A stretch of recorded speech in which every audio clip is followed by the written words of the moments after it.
जय माता दी।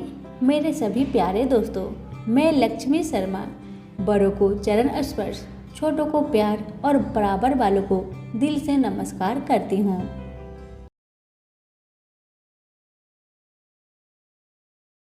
आज आप सभी सुनेंगे जीवित पुत्रिका व्रत की 5 महत्वपूर्ण कथा एक साथ। इन कथाओं को व्रत के दौरान अवश्य सुने। जीवित पुत्रिका व्रत को जितिया व्रत भी कहते हैं। इस साल यह व्रत 6 अक्टूबर 2023 दिन शुक्रवार को रखा जाएगा। जीवित पुत्रिका व्रत निर्जला होता है। इस दिन माताएं अपनी संतान की लंबी उम्र, समृद्धि और उन्नत जीवन के लिए निर्जला व्रत रखती है।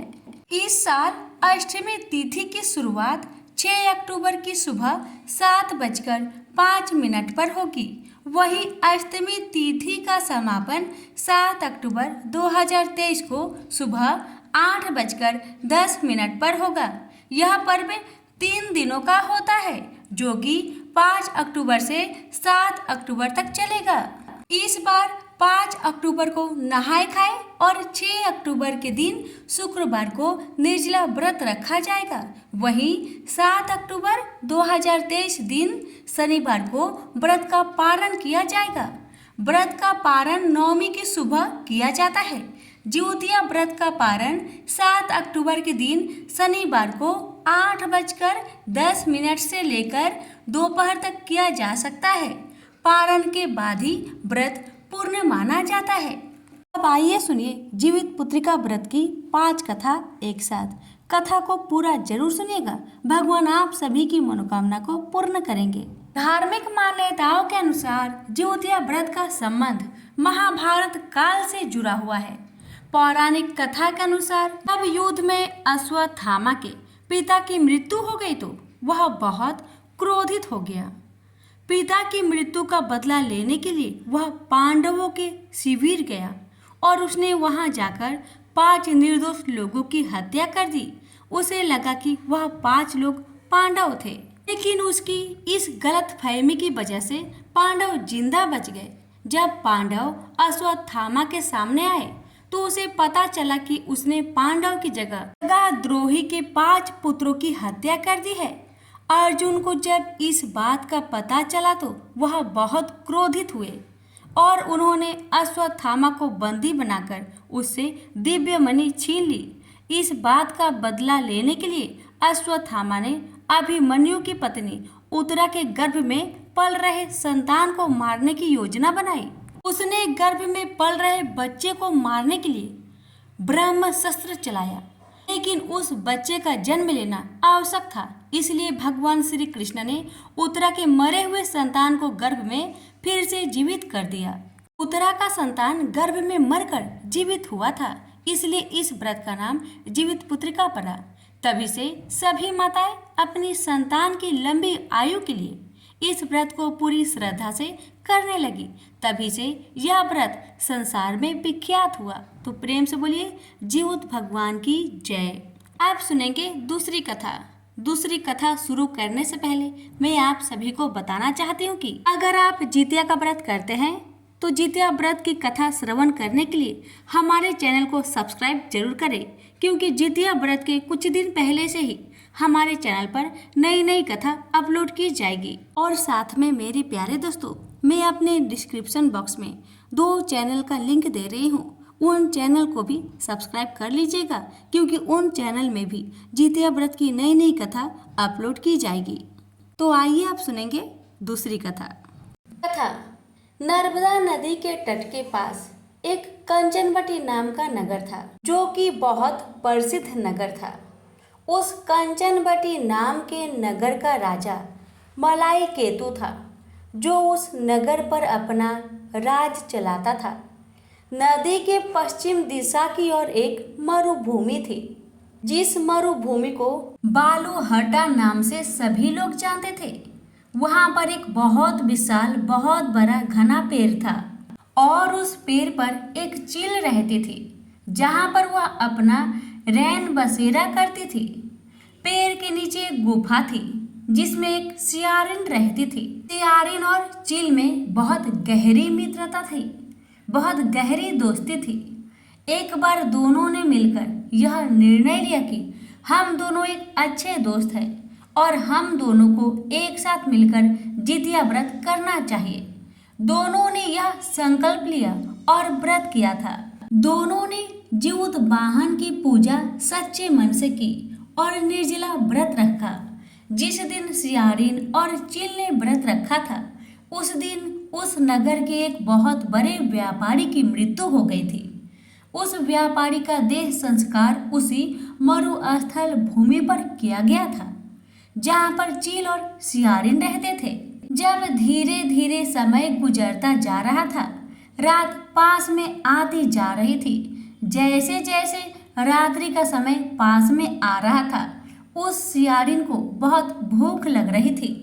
जब उस सियारिन ने मुर्दा देखा तो वह खुद को नहीं रोक सकी और उसने उस मुर्दे को खा लिया। अपनी भूख मिटाने के लिए उसने मुर्दे को खा लिया था, जिसके कारण उस सियारिन का व्रत टूट गया था और खंडित भी हो गया था। परंतु चील ने अपना व्रत नहीं तोड़ा और अपने ऊपर नियंत्रण रखा। दूसरे दिन चील ने उस व्रत का पालन किया। पूरी विधि विधान से व्रत का पालन करके भोजन किया था। सियारिन और चील का जन्म अगले जन्म में पता है। सियारिन और चील एक ब्राह्मण के घर में जन्म लेती हैं। यह दोनों ब्राह्मण के घर पुत्री के रूप में जन्मी थी। दोनों आपस में बहनें थी। उस ब्राह्मण का नाम भास्कर था। जो चील थी वह बड़ी बहन के रूप में पंडित के यहाँ ब्राह्मण के यहाँ जन्मी थी। उस जन्म में चील का नाम सीलवती रखा गया था। जो सीलवती थी उसकी शादी उसके पिता भास्कर ने एक व्यक्ति जिसका नाम बुद्धि सिंह था उसके साथ कर दिया था। भास्कर ब्राह्मण के घर पर सियारिन ने छोटे बेटे के रूप में जन्म लिया था और भास्कर ब्राह्मण ने उसका नाम कपूरावती रखा था। भास्कर ब्राह्मण ने अपनी छोटी बेटी का विवाह नगर के राजा मलाई केतु से कर दिया था। छोटी बहन कपूरावती उस नगर के राजा की पत्नी होने से उस नगर की रानी बन गई थी। उस नगर का नाम कंचनवटी था। भगवान जीवित वाहन की कृपा से शीलावती की 7 संतानें हुई थी, लेकिन कपूरावती की कोख से बच्चे जन्म लेते और मर जाते थे। इस तरह से कपूरावती की कोई भी संतान नहीं थी। समय बीतता गया और शीलवती के 7 पुत्र बड़े हो गए थे। जब वह पुत्र बड़े हुए तब राजा के दरबार में काम करने लगे थे। जब कपूरावती ने उन 7 पुत्र को देखा तब उसको ईर्ष्या होने लगी थी। कपूरावती ने राजा से कहकर उन 7 पुत्रों की गर्दन कटवा दी थी।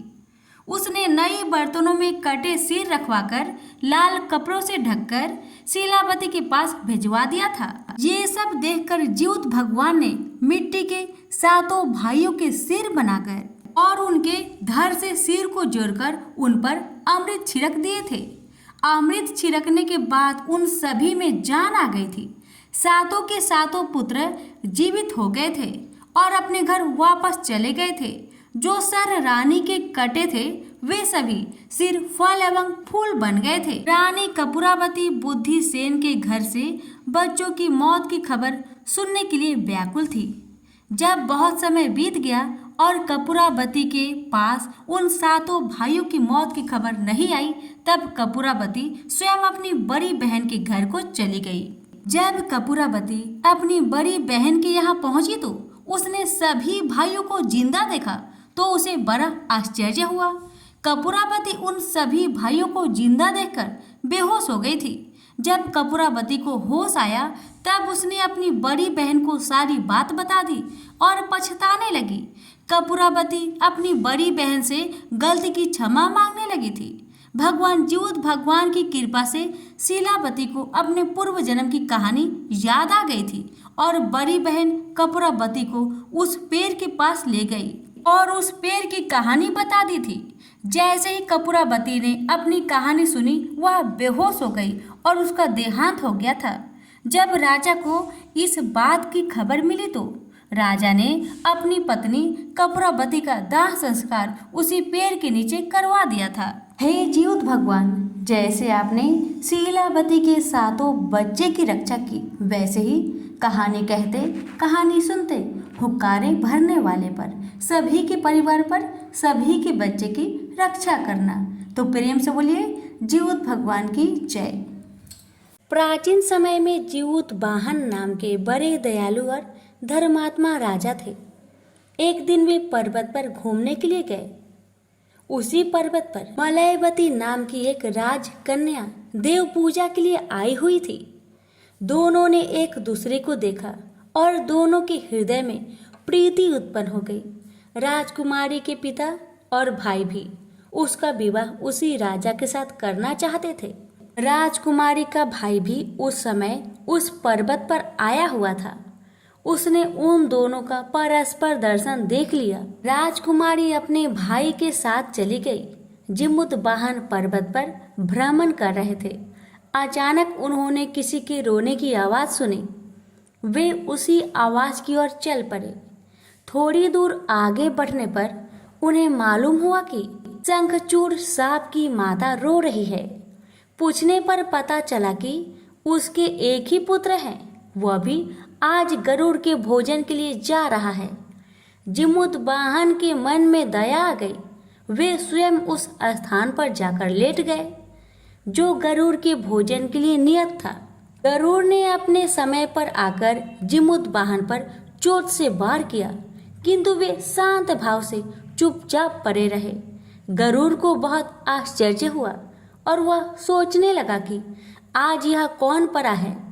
जिमुत वाहन ने कहा कि आपने खाना बंद क्यों कर दिया? अभी मेरे नाड़ियों में खून बह रहा है और मेरे शरीर में मांस है तथा तुम्हारी भूख बुझी नहीं मालूम पड़ती है।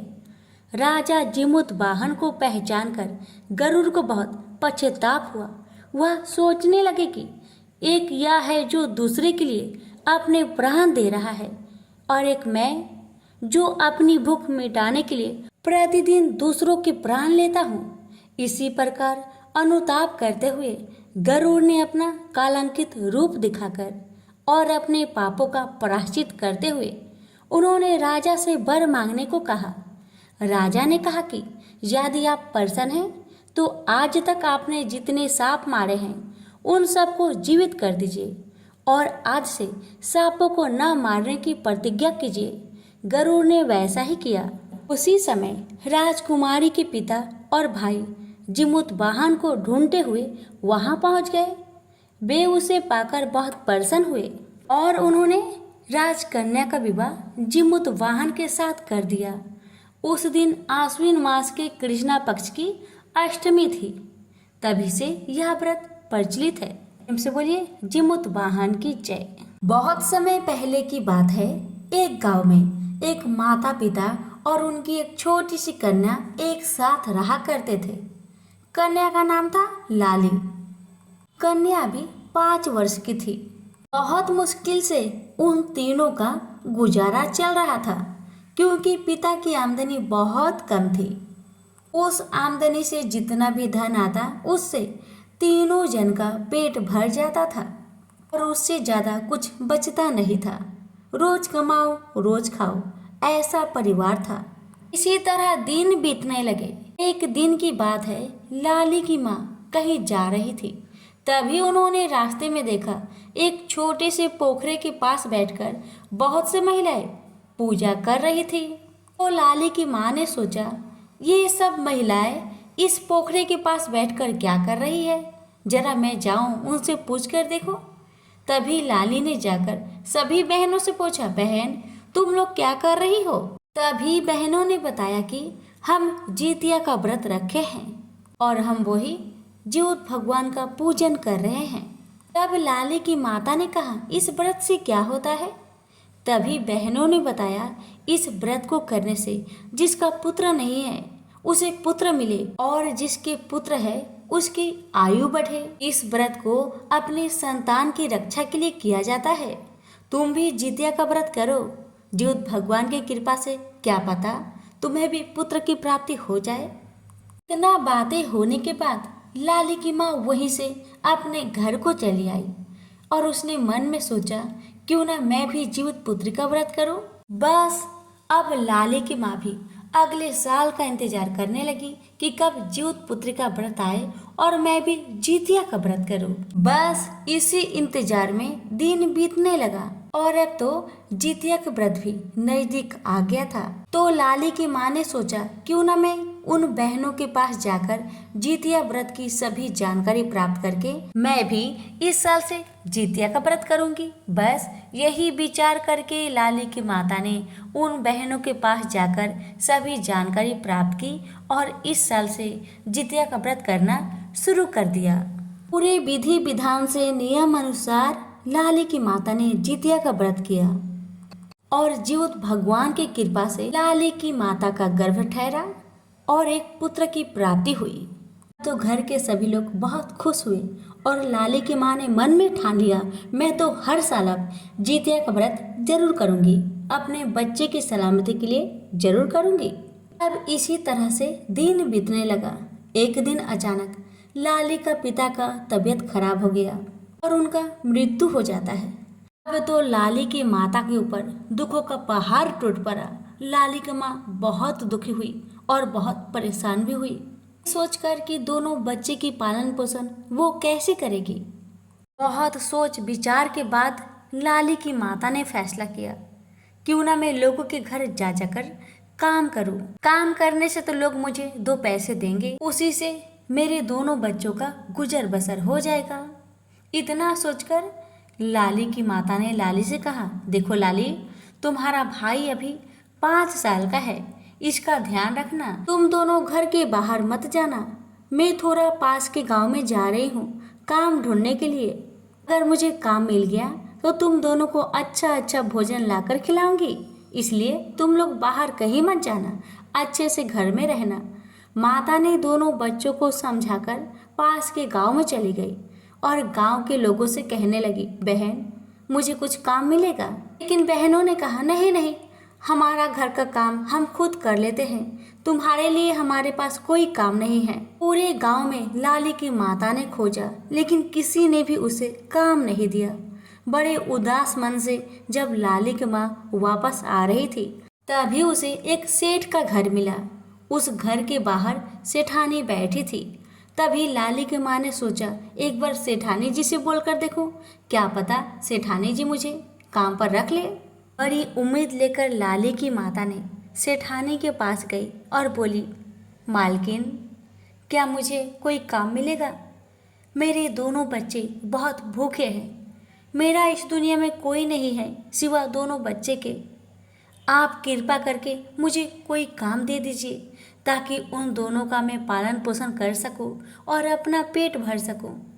अब सेठानी कहने लगी, ठीक है, मैं तुम्हें काम तो दूंगी, लेकिन काम के बदले में तुम्हें 1 रुपया नहीं दूंगी।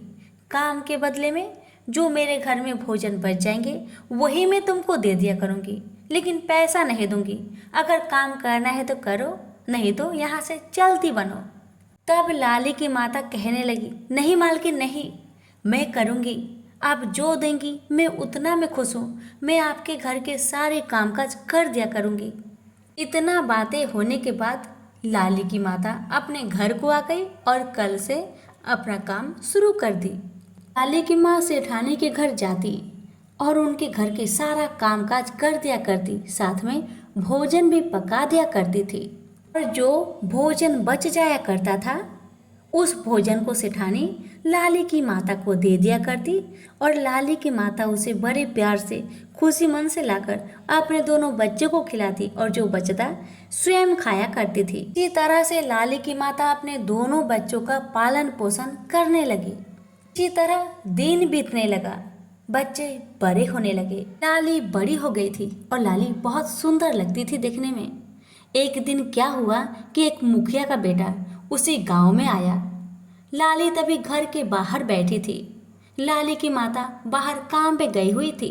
तभी मुखिया का बेटा का नज़र लाली पे पड़ता है और उसे लाली बहुत अच्छी लग जाती है। मुखिया का बेटा, उसका नाम था राजा। राजा लाली के पास जाता है और कहता है, क्या तुम्हारी माँ घर पे है? मुझे तुम्हारी माँ से बात करना था। तो लाली कहती है, नहीं, मेरी माँ पास के गांव में काम करने गई है। काम है तो मुझे बता दीजिए, मैं माँ से कह दूंगी। तो राजा कहने लगा, नहीं नहीं, मैं खुद आ जाऊंगा तुम्हारी माँ से मिलने। तुम्हारी माँ कितने बजे घर पे आएगी? तो लाली ने कहा, शाम तक आ जाएगी। तो मुखिया का बेटा राजा ने कहा, ठीक है, मैं शाम को फिर आता हूँ तुम्हारे घर।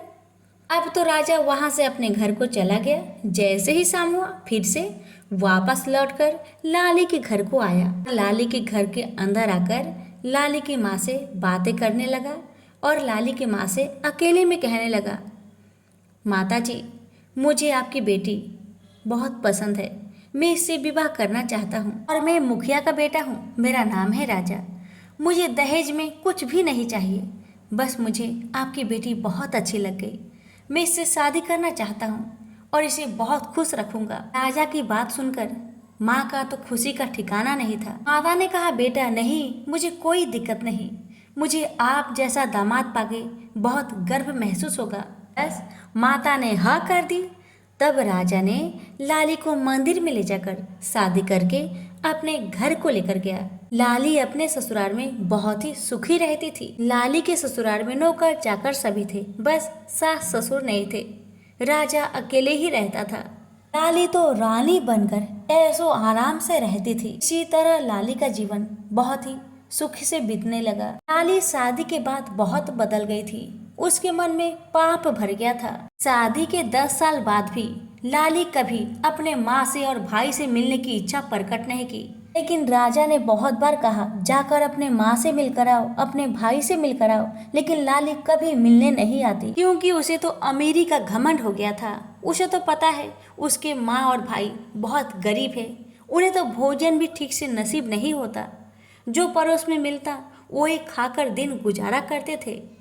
बस घमंड के मारे लाली कभी अपने माँ और भाई से मिलने नहीं आई। अब तो जदू भी बड़ा हो गया था। एक दिन जदू ने कहा, माँ, बहुत दिन हो गया है, मुझे मेरी दीदी की बहुत याद आ रही है, मुझे दीदी से मिलना है माँ, मुझे दीदी से मिलना है। तो माँ कहने लगी, बेटा, तू दीदी से कैसे मिलेगा? तेरी दीदी तो बहुत दूर है, तू कैसे जाएगा उसके घर? ना मेरे पास पैसा है, तू कैसे जाएगा बता?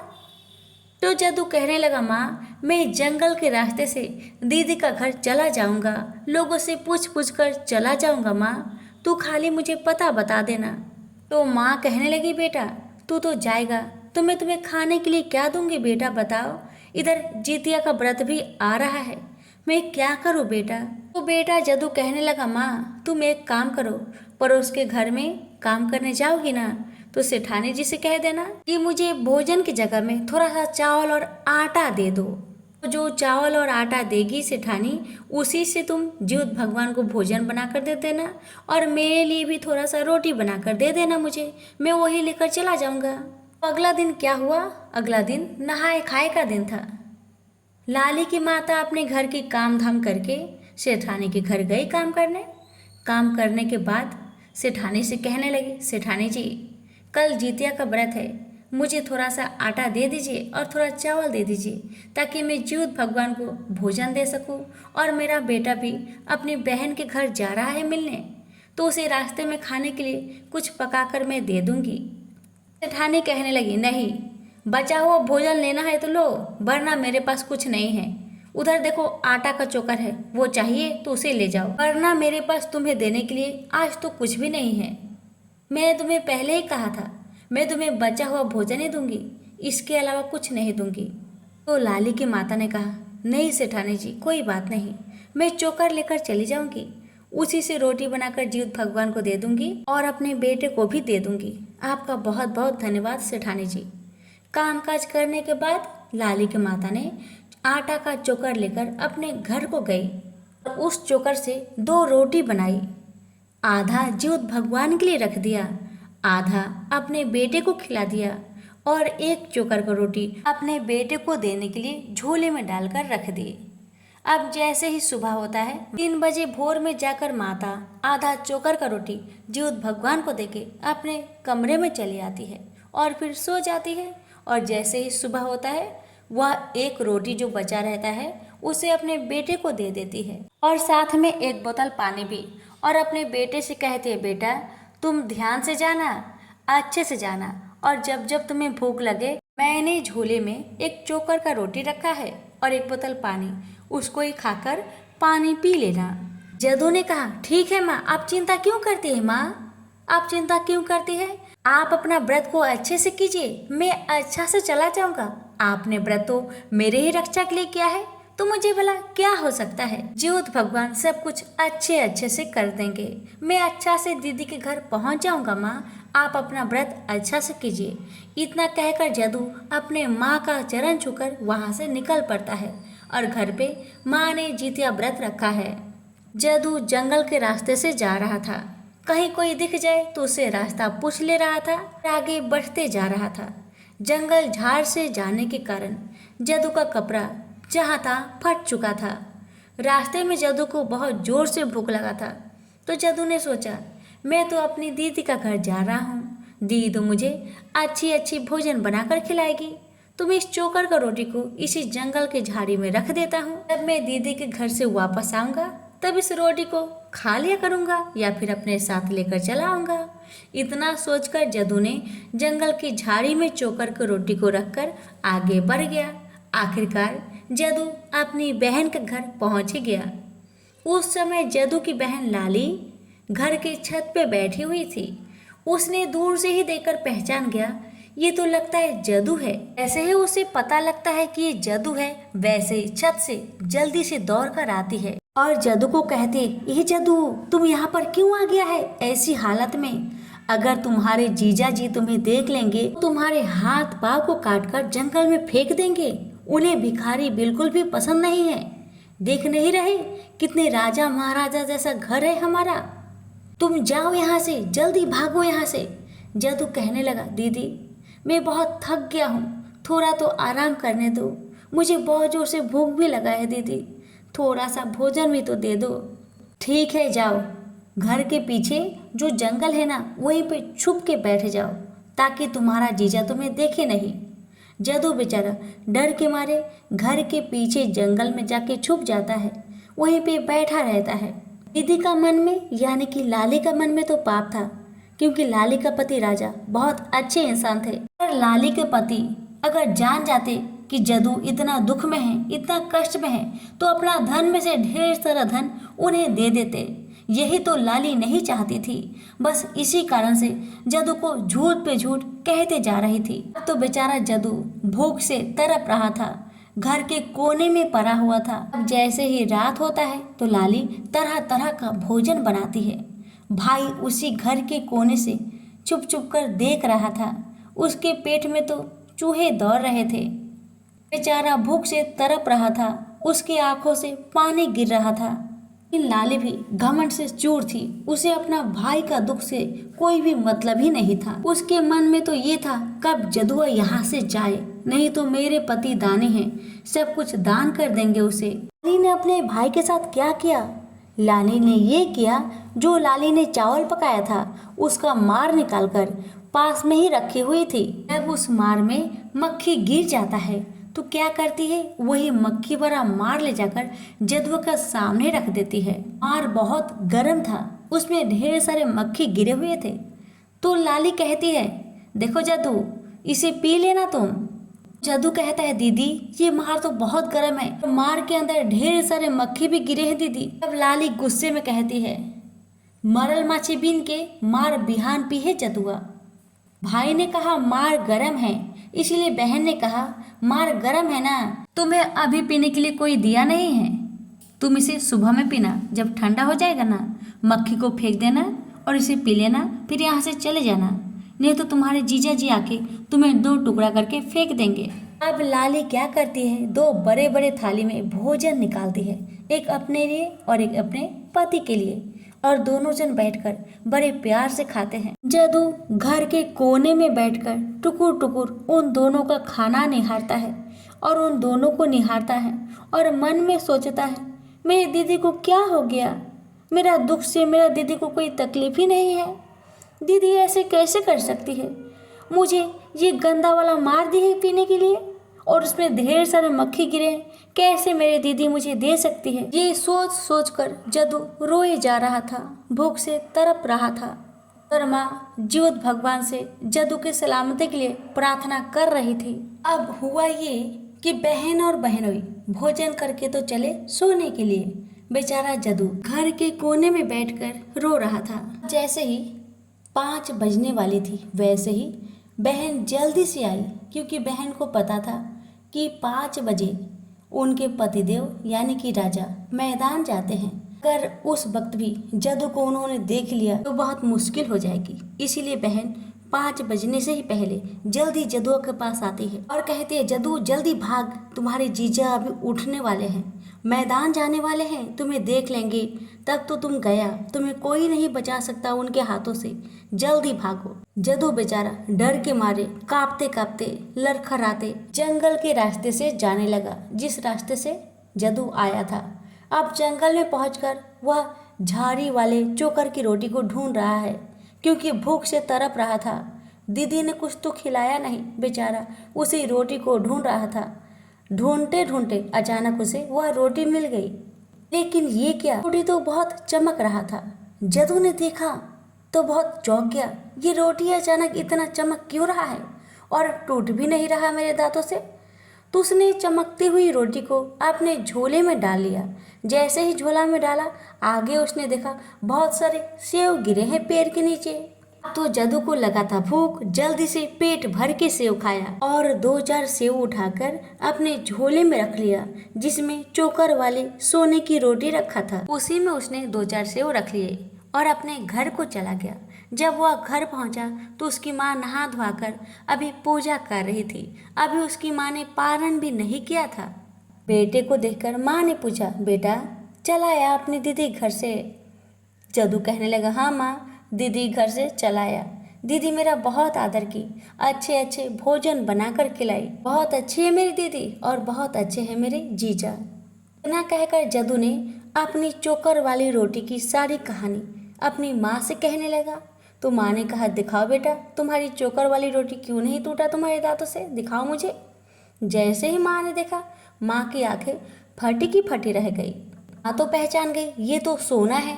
तो माँ तो समझ गई, लगता है यह जीवत भगवान का चमत्कार है। उन्होंने हमारे दुख को दूर करने के लिए हमें धन दिया है। साथ में जो सेव था झोले में, वो भी सेव सोने में बदल गए थे। जदू भी बहुत हैरान हो गया। उसने भी जीवत भगवान की महिमा को समझ लिया, क्योंकि जदू जब जंगल के रास्ते से अपने बहन के घर जा रहा था, वहाँ पर कोई भी फल का पेड़ था ही नहीं। लेकिन जब आया, भूख प्यास से तड़प रहा था, तभी अचानक उसे ढेर सारे सेव मिल गए। तो वो समझ गया ये सब जीवत भगवान का महिमा है, उनकी ही कृपा से आज सब कुछ हुआ है। अब तो बेटा माँ से कहता है, माँ अब तुम्हारा दुख का दिन गया, मैं अभी इन सभी सोना को ले जाकर सोनार के पास बेच कर आता हूँ, तब तक तुम पारण कर लो। मैं सोनार के पास बेचकर धन लेकर आता हूँ और घर को मैं सुंदर महल जैसा बनवाऊंगा माँ, जो सभी आंखें फाड़ फाड़ कर देखेंगे। इतना कहकर बेटा जदू सोनार के पास जाकर सोना को बेचकर ढेर सारा धन लेकर आता है और अपनी झोपड़ी को महल में बनवा लेता है। घर में ढेर सारे अनाज भर देता है। अब माँ कहती है, बेटा अब तो तुमने घर तो महल बनवा लिया, अब घर में प्रवेश करने के लिए घर का पूजा तो करना पड़ेगा। तो बेटा ने कहा, हाँ माँ, आप ठीक कहती हैं, जो आपको अच्छा लगे वैसा ही होगा, जैसे आप कहेंगी मैं वैसा ही करूँगा माँ। अब अगला ही दिन घर में पूजा रखा गया। तो जदू कहने लगा, माँ आपने आस पड़ोस के सभी लोग को तो बुलाया है, लेकिन मैं चाहता हूँ मेरी दीदी और जीजा भी आए। माँ कहती है, बेटा तुम्हारी जैसी इच्छा, जिसको बुलाना है उसे बुलाओ। तो जदू ने अपने पड़ोसी से कहा, भाई थोड़ा मेरी दीदी को भी जाकर कह देना कि हमारे घर में कल पूजा है। तो पड़ोसी ने कहा, ठीक है जदू, मैं कह दूंगा, तुम चिंता मत करना। पड़ोसी जदू की दीदी के घर जाकर खबर दे देता है कि कल तुम्हारे घर में पूजा है, तुम दोनों को तुम्हारी माता और तुम्हारे भाई ने बुलाया है, कल जरूर आना। अब जैसे ही सुबह हुआ, लाली अपने पति राजा के साथ अपने मायके को चली। मायके में जब गई, उसे अपना घर पहचान में नहीं आ रहा था। जब आस पड़ोस में पूछा गया तो सभी लोगों ने बताया, यही तो जदू का घर है। बहन की आंखें फटी की फटी रह गई, क्योंकि लाली का महल जदू का महल के आगे बहुत फीका था। घर में सभी लोग आ गए। तो घर का पूजा पाठ बहुत अच्छा से हुआ। सभी को प्रसाद बांटे गए तो जदू की माँ ने कहा, जदू तुम्हारे जीजा और दीदी आए हैं, इनके लिए सुंदर सुंदर महंगा महंगा वस्त्र खरीद कर ला देना। जदू कहता है, हाँ माँ, जैसा आप कहे मैं वैसा ही करूँगा। जैसे ही जदू बाजार जाने लगा वैसे ही लाली कहने लगी, ए जदू मेरे लिए एक भारी पायल भी ला देना जदू। जदू कहता है, हाँ दीदी, जैसा तुम कहो मैं जाता हूँ, एक पायल भी लेकर आऊँगा। जदू बाजार जाकर ढेर सारे कपड़ा खरीदा और सोनार के पास जाकर कहने लगा, सोनार भैया आप मेरे दीदी के लिए एक बहुत ही सुंदर सोना का पायल बना देना, लेकिन पायल छन छन छन छन बजना नहीं चाहिए। उसमें मैं एक आवाज़ देता हूँ, उसी आवाज़ को आप भर दीजिएगा। आवाज़ ये है कि मौरल माछी बीन के मार बिहान पीहे जदुआ। इस आवाज़ को पायल के अंदर आप भर दीजिएगा। तो सोनार ने कहा, ठीक है जदू भाई, मैं कर दूंगा, तुम चिंता मत करो, लेकिन आज मैं दे नहीं पाऊंगा, पायल बनाने में समय लगेगा। मैं रात भर जाकर इसे तैयार करके कल सुबह तक तुम्हें दे दूंगा। जदू ने कहा, ठीक है भैया। कपड़ा लेकर जदू अपने घर को आया, अपने जीजा को और अपने दीदी को दिया। जीजा बहुत खुश हुए। जदू ने अपनी दीदी से कहा, दीदी पायल सुबह तक मिलेगा, मैं सुबह को चला जाऊंगा पायल लेने। अब जैसे ही सुबह हुआ तो जदू चला गया पायल लाने और इधर दीदी घर से निकली अपने ससुराल जाने के लिए। तभी जदू पायल लेकर जल्दी से चला आता है और अपनी दीदी को पायल दे देता है। दीदी पायल पहनकर बहुत खुश होती है। जैसे ही दीदी अपने पैर को बढ़ाती है, जैसे ही वो चलने लगती है, वैसे ही पायल बोलने लगा, मौरल माछी बीन के मार बिहान पी है जदुआ। जब ये आवाज़ जब राजा के कानों में गई, राजा कहने लगा, ये कैसा पायल है, तुम्हारा पायल ऐसा क्यों कह रहा है? मौरल माछी बीन के मार बिहान पी है जदुआ। जदुआ तो तुम्हारा भाई का नाम है, बताओ मुझे तुम्हारा पायल ऐसा क्यों कह रहा है? तो लाली कहने लगी, पता नहीं क्यों ऐसा कह रहा है, लगता है मेरा भाई ने दिया है ना, इसीलिए कह रहा होगा। छोड़िए, हम लोग चलते हैं अपना घर। लेकिन राजा नहीं माना। राजा अपने साले के पास आया और कहने लगा, साले साहब, ये आपने जो पायल दिया है ऐसा क्यों बोल रहा है? मौरल माछी बीन के मार बिहान पी है जदुआ, सच सच बताइए मुझे। तब जदुआ सारा कहानी अपने जीजा से कह देता है। जीजा को सुनकर बहुत कष्ट हुआ कि जदू मेरा घर आया था, इतना कष्ट दी अपने भाई को, अपना भाई का ना हुई क्या मेरा होगी? राजा गुस्से में आकर लाली को जोर से एक चमाटा मारता है और कहता है, आज से तुम्हारा और मेरा रिश्ता खत्म। लेकिन जदुआ अपने जीजा के आगे हाथ जोड़कर माफ़ी मांगता है कि जीजा जी, मेरी दीदी का जितना दिमाग है दीदी ने उतना किया, आप कृपा करके मेरी दीदी से नाराज ना होइए। दीदी अब से कभी ऐसा गलती नहीं करेगी, कृपा करके आप उसे माफ़ कर दीजिए। राजा बहुत अच्छा इंसान था, उसने जदू का बात मान लिया। बहन ने अपने भाई को गले लगाकर भाई से माफ़ी मांगी और अपने माँ से सारा कहानी कही और उसने अपने माँ से भी माफ़ी मांगा और कहने लगी, माँ देखिए ना, मेरे शादी के 12 वर्ष हो गए, मुझे अभी तक एक भी संतान नहीं माँ, मैं बहुत पापी हूँ माँ, मैं बहुत पापी हूँ। तब माँ ने लाली से कहा, तुम चिंता मत करो, तुम्हारे घर में भी जल्दी से नन्हा मुन्ना आने वाला है, चिंता मत करो, तुम जीवत भगवान का व्रत करो। जीवत्या का व्रत करने से तुम्हें पुत्र की प्राप्ति जरूर होगी। जब अगला साल आया तब माता ने और बहन ने दोनों ने नियम पूर्वक जीतिया का व्रत किया और जीवत भगवान की कृपा से लाली गर्भवती हो गई और लाली ने ठीक 9 महीने बाद एक सुंदर पुत्र को जन्म दिया। तब से ही लाली भी हर साल जीवत भगवान का व्रत करने लगी अपने बच्चे की सलामती के लिए। तो प्रेम से बोलिए, जीवत भगवान की जय। गरुड़ और विष्णु भगवान की पौराणिक कथा। ऋषि कश्यप की कई पत्नियां थी, जिनमें से 2 वनिता और कद्रु थी। ये दोनों ही बहनें थे जो एक दूसरे से ईर्ष्या रखती थी। दोनों के पुत्र नहीं थे, तो पति कश्यप ने दोनों को पुत्र के लिए एक वरदान दे दिया।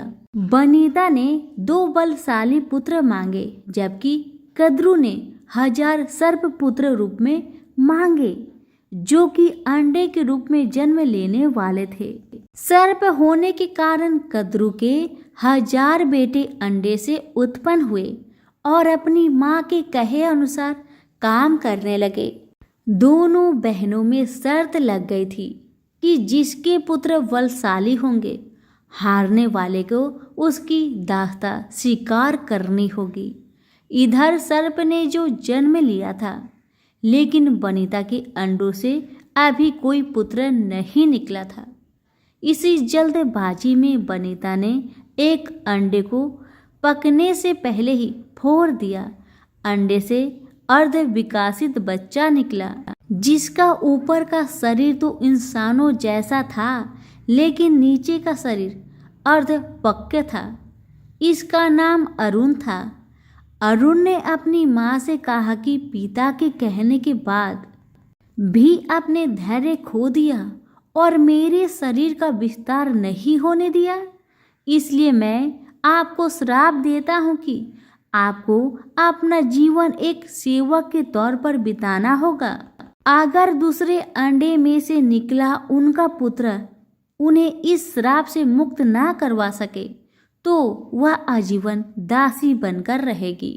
भय से बिंता ने दूसरा अंडा नहीं फोड़ा और पुत्र के श्राप देने के कारण शर्त हार गई और अपनी छोटी बहन की दासी बनकर रहने लगी।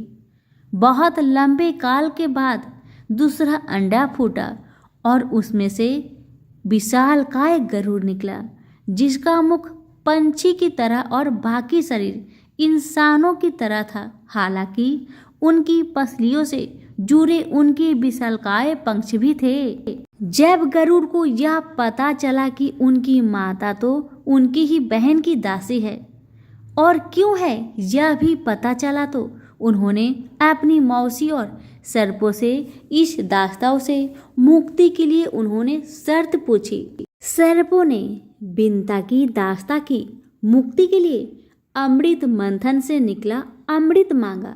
अमृत लेने के लिए गरुड़ स्वर्ग लोक की तरफ तुरंत निकल पड़े। देवताओं ने अमृत की सुरक्षा के लिए 3 चरणों की सुरक्षा रखी थी। पहले चरण में आग की बड़ी पर्दे बिछा रखे थे, दूसरे में घातक हथियारों की वापस में घर्षण करती दीवार थी और अंत में 2 विषैले सर्पों का पहरा। वहां तक भी पहुंचने से पहले देवताओं से मुकाबला करना था। गरुड़ सबसे भिड़ गए और देवताओं को बिखेर दिया। जब गरुड़ ने कई नदियों का जल मुख में ले पहले चरण की आग को बुझा दिया, अगले पथ में गरुड़ ने अपना रूप इतना छोटा कर दिया कि कोई भी हथियार उनका कुछ न बिगाड़ सका और सर्पों को अपने दोनों पंजों में पकड़कर उन्होंने अपने मुंह से अमृत कलश उठा लिया और धरती की ओर चल पड़े। लेकिन तभी रास्ते में भगवान विष्णु प्रकट हुए और गरुड़ के मुंह में अमृत कलश होने के बाद भी उसके प्रति मन में लालच न होने से खुश होकर गरुड़ को वरदान दिया कि वो आजीवन अमर हो जाएंगे। तब गरुड़ ने भी भगवान को एक वरदान मांगने के लिए बोला, तो भगवान ने उन्हें अपनी सवारी बनने का वरदान मांगा। इंद्र ने भी गरुड़ को वरदान दिया कि वो सर्पों को भोजन रूप में खा सकेंगे। इस पर गरुड़ ने भी अमृत सकुशल वापसी का वादा किया। अंत में गरुड़ ने सर्पों को अमृत सौंप दिया और भूमि पर रखकर कहा कि यह रहा अमृत कलश, मैंने यहाँ इसे लाने का अपना वादा पूरा किया और अब यह आपके सुपुत्र हुआ, लेकिन इसे पीने से पहले आप सभी स्नान करें तो अच्छा होगा। जब वे सभी सर्प स्नान करने गए तभी वहां अचानक से भगवान इंद्र पहुंचे और अमृत कलश को वापस ले गए, लेकिन कुछ बूंदें भूमि पर गिर गई जो कि घास पर ठहर गई थी। सर्प उस बूंदों पर झपट पड़े लेकिन उनके हाथ कुछ न लग सका। इस तरह गरुड़ की शर्त भी पूरी हो गई और सर्प को अमृत भी नहीं मिला। तो सभी मिलकर बोले, विष्णु भगवान की जय हो, गरुड़ जी की जय हो। धन्यवाद।